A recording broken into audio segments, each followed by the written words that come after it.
Muy buenos días. Hoy voy a hablar sobre el grado de capacidad de las personas incapaces para las actuaciones procesales en Bolivia. Es un tema muy importante porque busca garantizar que todas las personas puedan acceder a la justicia, incluso aquellas que por su edad o por alguna discapacidad necesitan apoyo para ejercer sus derechos. Y muchas veces se piensa que una persona con discapacidad no puede demandar o defenderse en un juicio. Sin embargo, eso no siempre es cierto. En Bolivia la ley protege el derecho de todas las personas que participan en un proceso judicial, pero dependiendo de su capacidad para comprender y expresar su voluntad, puede actuar por sí mismo o mediante un representante legal. Lo primero que debemos entender es que no toda discapacidad significa incapacidad jurídica.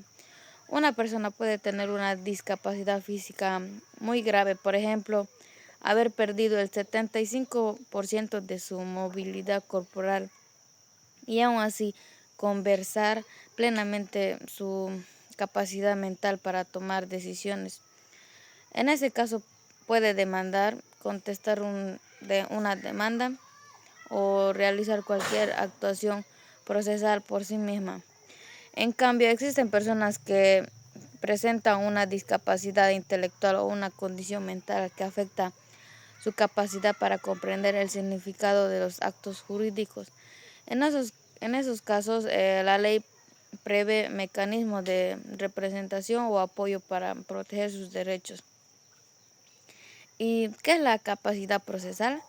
La capacidad procesal es una aptitud que tiene una persona para intervenir válidamente dentro de un proceso judicial, ya sea como demandante o como demandado.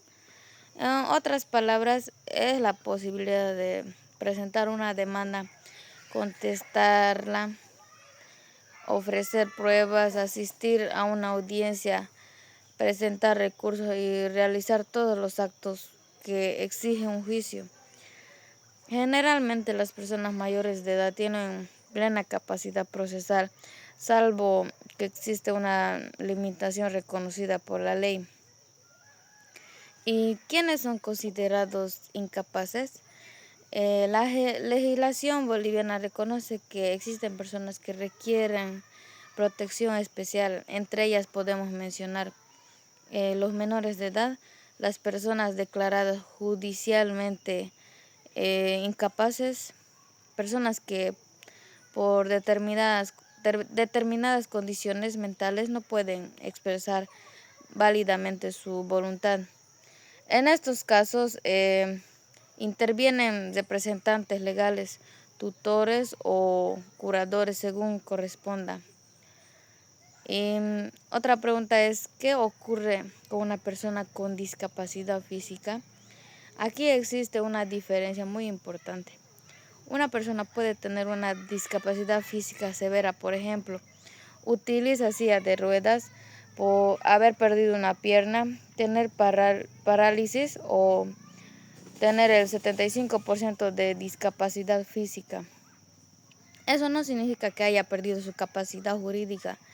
Si comprende el proceso y puede expresar su voluntad, tiene exactamente los mismos derechos que cualquier otra persona. Un ejemplo es, María sufrió un accidente y tiene una discapacidad física del 80%. No puede caminar, pero entiende perfectamente todo lo que sucede. Un vecino invade parte de su terreno.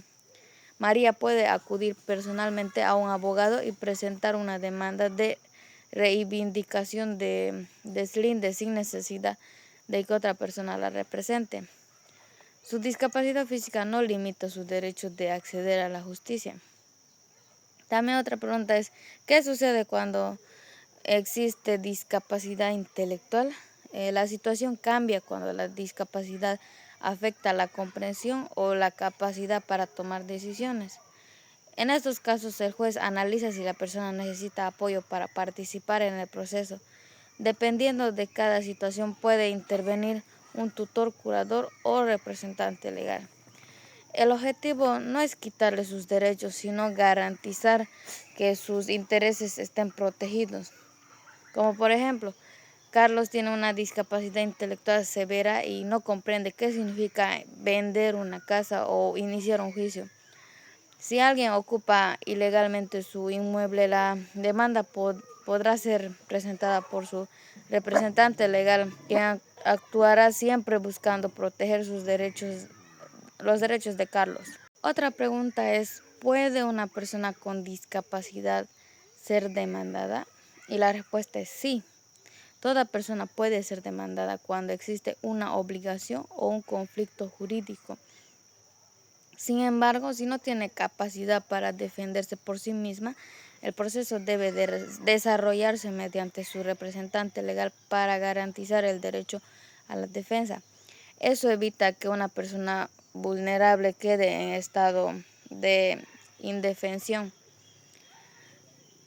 Siguiendo, existe un porcentaje de discapacidad para determinar la capacidad.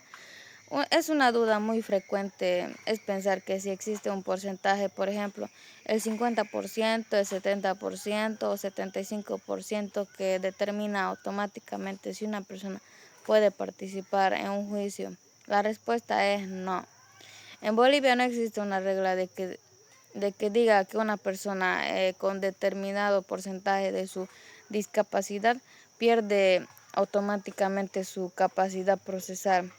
Ese porcentaje sirve principalmente para acceder a beneficios sociales, programas estatales o políticas públicas.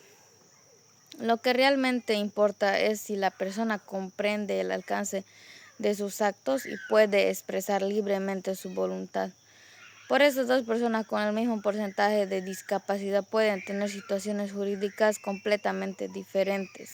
Principios que protegen a las personas con discapacidad.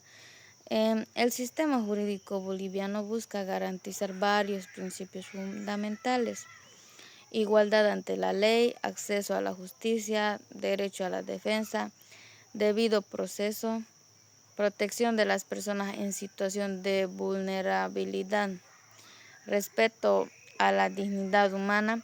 Estos principios buscan que ninguna persona sea discriminada únicamente por tener discapacidad. La importancia del representante legal es cuando una persona realmente no puede actuar por sí misma. El representante legal cumple una función muy importante. Debe actuar siempre buscando el bienestar de la persona. No puede tomar decisiones pensando en su beneficio propio. Además, el juez supervisa todas las actuaciones, respeten los derechos del representado. Y para finalizar, podemos concluir que en Bolivia la discapacidad no significa automáticamente incapacidad para actuar dentro de un proceso legal. Si una persona tiene únicamente una discapacidad física, aunque no sea muy alta, puede participar normalmente en un juicio. En definitiva, el objetivo del sistema de justicia boliviano es que todas las personas, sin importar su condición, puedan acceder a la justicia en igualdad de oportunidades, respetando siempre su dignidad, sus derechos fundamentales y el debido proceso. Muchas gracias.